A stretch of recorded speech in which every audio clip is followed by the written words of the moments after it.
Gracias. Interesante pregunta para alguien que tiene discapacidad visual. ¿Cómo se visualiza? Yo tengo un hermano con discapacidad motriz muy extrema. Así nació y anda cerca de los 60. Nunca se le va a quitar.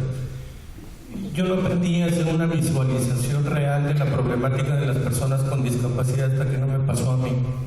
Aún a pesar de haberla tenido en casa tantos años, de haber crecido con ella y de haber ido pasando por todos los procesos de integración hasta buscar la inclusión, del llamado minusválido, monstruo, como quieran llamarlo, hasta llegar hasta la persona con discapacidad, desde pasar por la simpatía hasta la empatía. Realmente nunca lo visualicé de manera correcta. Creo que parte del problema que tenemos aquí en México es que vemos las cosas por separado. Si se trata de vulneración de derechos, queremos una denuncia por vulneración, cuando sabemos exactamente cuáles son todas las vulneraciones de nuestros derechos, y de todos, no nada más de uno. Creo que ese es un problema.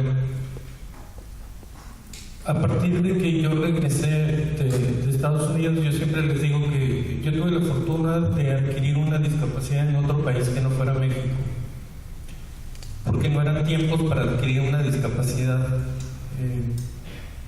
Definitivamente aún sigue siendo difícil y las cosas han cambiado bastante. Cuando yo regresé de Estados Unidos en el 2005, lo primero que me encontré fue una persona cruzando la línea con un bastón blanco, con una discapacidad. La diferencia con la gente de otros países es que estaba pidiendo limosna y dije, caramba, debería darnos vergüenza. Entonces empecé a entender que no era de uno por uno. Eso es todo, debemos de pensar en el todo. Si cambiamos el todo, seguramente a todos nos va a tocar de uno por uno.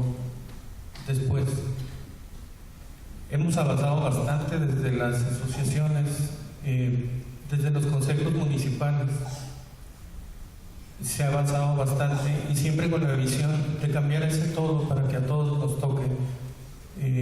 Creo igual que los compañeros, si hacemos que llueva en el estado, necesariamente todos nos vamos a mojar. Gracias. Muchas gracias.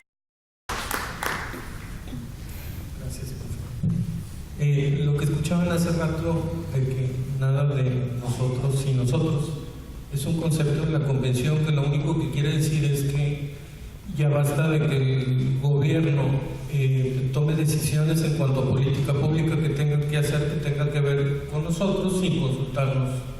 Ellos no necesariamente tienen por qué saber qué es lo que requerimos, qué es inclusión. Fíjense, el concepto de inclusión ni siquiera está en la ley, ni en la Ley General de Inclusión, ni en la ley estatal. No viene explicado qué es inclusión. Entonces no tienen por qué tomar decisiones en cuanto a nosotros sin consultarnos. ¿A qué viene todo esto? A que precisamente para eso son los consejos. El consejo está estipulado perfectamente en la ley estatal para las personas con discapacidad y es el instrumento que tenemos como ciudadanos para ser consultados y para ser gestores, para ser vigilantes de toda la política pública del gobierno. Para eso son los consejos. Sin embargo, fíjense cómo funcionan las cosas. Y yo sí quisiera decirles un poquito acerca de la ley. Nuestra ley es una ley fantástica, pero sin embargo les he de decir que la Convención Internacional sobre los Derechos de las Personas con Discapacidad es un documento hermoso, que no es un montón, no es más que un montón de letras muertas, porque nosotros no hacemos nada por hacer que se cumplan. Así de que lo mismo pasa con nuestra ley estatal. ¿Cuál es la manera de hacer que se cumpla esa ley estatal? Por medio de los consejos, de la representación de las personas, porque el gobierno funciona así. Hace unos 3 años, cuando empezamos con esto, nos acercamos al municipio y le dijimos al alcalde, oye alcalde, fíjate que la ley estatal dice que se tiene que formar un consejo y que tú tienes que nombrar que del municipio, del consejo municipal, debe de surgir un representante ante el Estado. Entonces el alcalde nos dice, bueno, pero yo no tengo ningún reglamento que me mandate el tener un consejo. Y entonces nos ponemos a rastrear y nos damos cuenta que ni siquiera tenemos un reglamento de discapacidad y que el alcalde no va a actuar si no se lo mandata a una ley o un reglamento.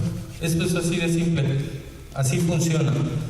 Entonces tuvimos que empezar desde nosotros a hacer el reglamento, lo aclaro, no los regidores, nosotros lo hicimos.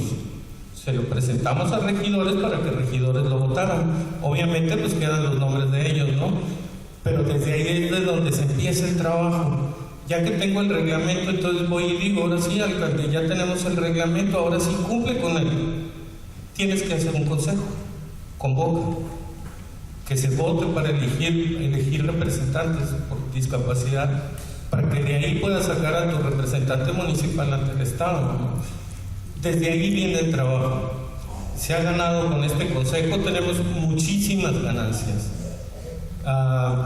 Todavía no pueden llegar a todos, obviamente, porque tenemos que verlo de una manera general. Lo que buscamos es que se cumpla una ley que es buenísima, que la mayoría de las personas no conocen. Ese es un problema también.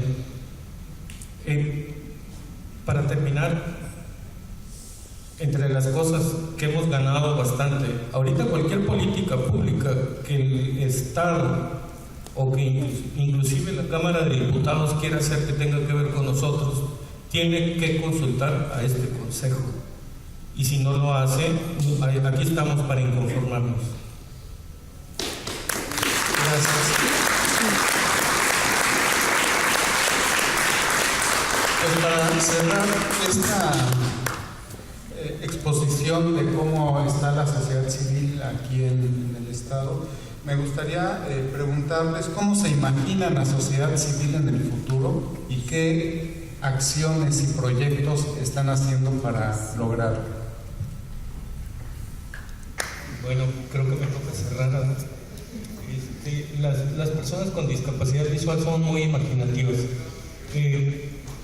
A mí me gusta imaginar una sociedad civil participativa, unida, justa, equitativa, y la verdad de las cosas es que en este momento no lo somos.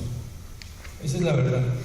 Es precisamente por eso que requerimos de tantas leyes, si no se dan cuenta, ¿no? Empezamos por crear una Declaración Universal de los Derechos Humanos que dice que todos nacemos libres e iguales en derechos. Pero parece ser que nosotros no estamos dentro de ese todos, por eso hicimos una convención. Hicimos la convención para las personas con discapacidad exclusivamente, ¿no? Pero como que no había mucha razón, porque ya teníamos una constitución que en su artículo primero dice que todos en la República Mexicana pues tenemos los mismos derechos y no debemos de ser discriminados. Pero entonces tuvimos que hacer la Ley General de Inclusión para la República Mexicana. ¿Saben por qué?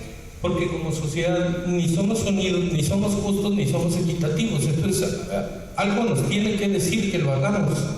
Así es como funcionamos. Parece lamentable. A mí me gustaría imaginar que en verdad fuéramos transitando hacia ser esa sociedad que no necesita que le estén marcando algo para poderlo hacer. Por lo pronto lo vamos a tener que hacer con la ley. No hay otra.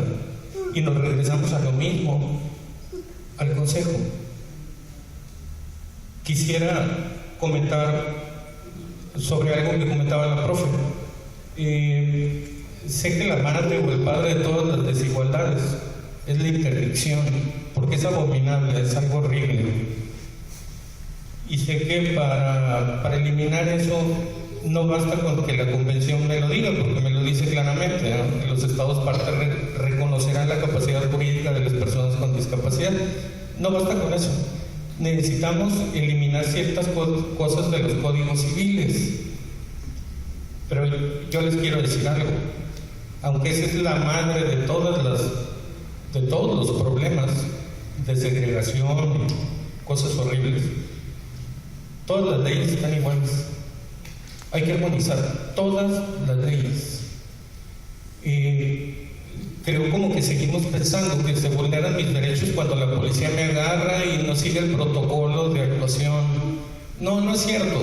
Se vulneran mis derechos cuando yo salgo a la calle y la banqueta no es la adecuada para mí, o cuando no hay un intérprete de lengua de señas, o cuando en todas partes, y pudiéramos encontrar cientos y cientos de vulneración de derechos para las personas con discapacidad. Y tenemos todas esas leyes. Yo, en verdad, yo sí quiero imaginar que un día realmente hagamos las cosas porque las entendamos, porque creamos que el concepto de inclusión no es una obligación legal, es una cuestión de justicia, es una cuestión de equidad y hasta de conveniencia. Gracias.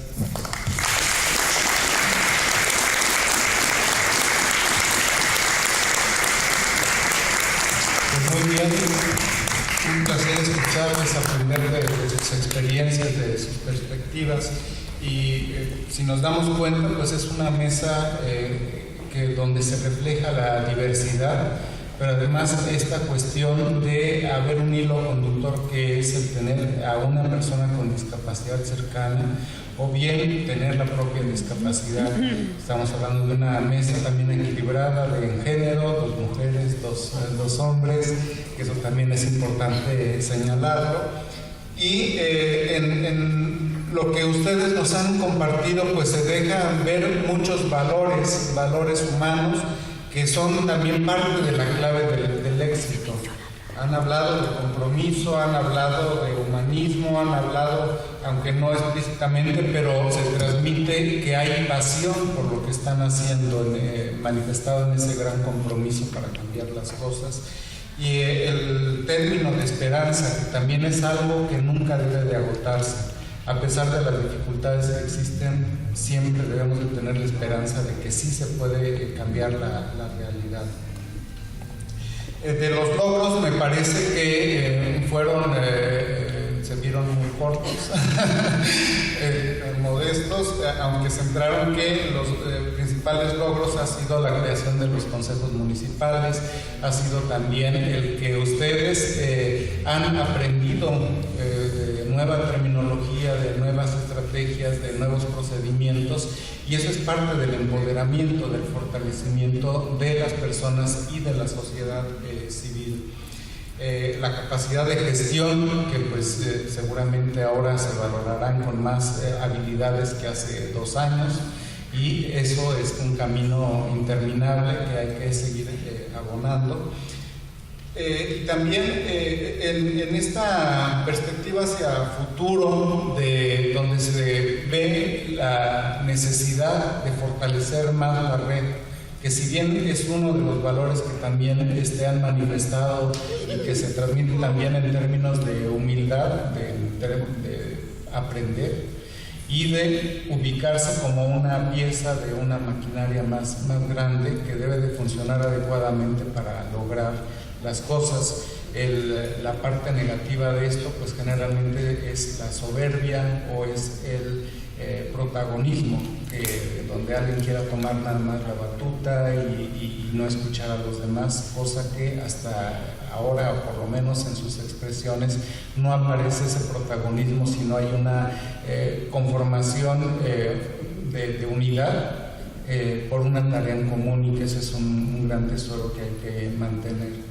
El buscar el reconocimiento y el empoderamiento por diversas vías, y yo creo que el maestro José García pues cierra también con esta perspectiva de identificar, de lograr un mundo mejor a través de la sociedad civil, que la sociedad civil es una pieza clave para mejorar a la sociedad en general. Habrá otras piezas que también son importantes, hay que colaborar todos, pero hacer lo que nos corresponde desde la sociedad civil para cambiar la realidad y la calidad de vida de todos los ciudadanos. Pues ha sido un placer estar con ustedes. Muchas gracias.